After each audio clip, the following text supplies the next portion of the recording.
جب ہم ایجوکیشن کی بات کرتے ہیں تو ظاہر ہے کہ ایجوکیشن کا مقصد صرف یہ نہیں ہوتا ہے کہ ہم کسی کو جاب دلائیں.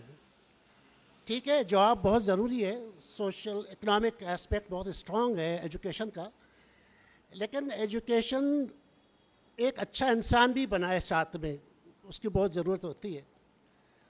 ہم ایک ایسے ملک میں رہتے ہیں جہاں پر کمپراڈور اکانومی کا قبضہ ہے.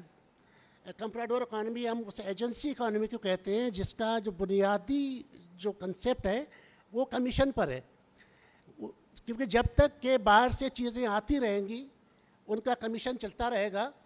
جو انڈیجنس جو اکانومی ہے، جو انڈسٹری ہے، وہ اس کی موت ہے، وہ اس کو کبھی بھی ڈیولپ ہونے نہیں دیتا زندگی میں.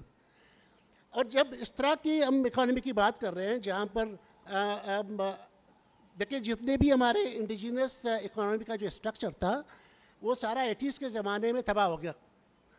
بلکہ جو کچھ کمپراڈور ہمارے پاس بیسز تھے جو کاٹیج انڈسٹری کے بیس پر کام کر رہے تھے، وہ بھی یہاں سے مائگریٹ کر کے بنگلہ دیش تک چلے گئے، باقی ملکوں میں چلے گئے. اب ہم ڈگریاں تو بانٹ رہے ہیں ہزاروں کی تعداد میں، لاکھوں کی تعداد میں. اب ایک سیچوریٹڈ اکانومی میں ایک بچے کو کون سی نوکری مل سکتی ہے؟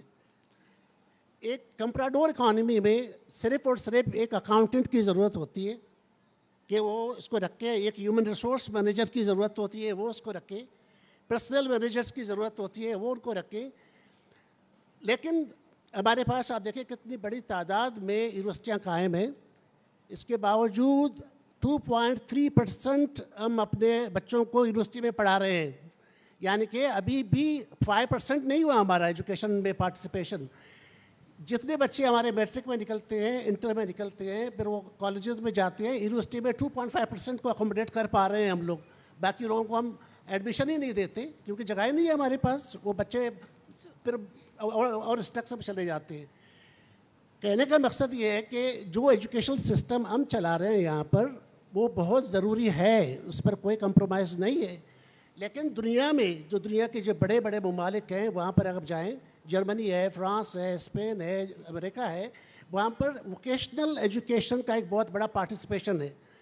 50% آپ کا ایجوکیشنل جو اسٹرکچر ہے وہ ووکیشنل میں چلا جاتا ہے، کیونکہ وہاں پر بھی جو کارپینٹر ہے یا پلمبر ہے، الیکٹریشین ہے یا اے سی میکینک ہے یا ٹی وی میکینک ہے، وہ جب تک سند یافتہ نہیں ہوتا وہ کام نہیں کر سکتا کسی کے گھر میں. اب اس طرح پہ ہم اب جا کے پی ایچ ڈی کی ڈگری دے رہے ہیں.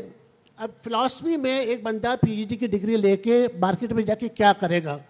بوٹنی میں، کیمسٹری میں، اپلائڈ کیمسٹری میں یا بایولوجی میں یہ بچہ یہ جو ڈگری لے کے جاتے ہیں مارکیٹ میں، یا پولیٹیکل سائنس میں، ہسٹری میں، سوشیالوجی میں، لنگوسٹک میں، یہ جب مارکیٹ میں جاتے ہیں کون سی جاب ملے گی ان کو؟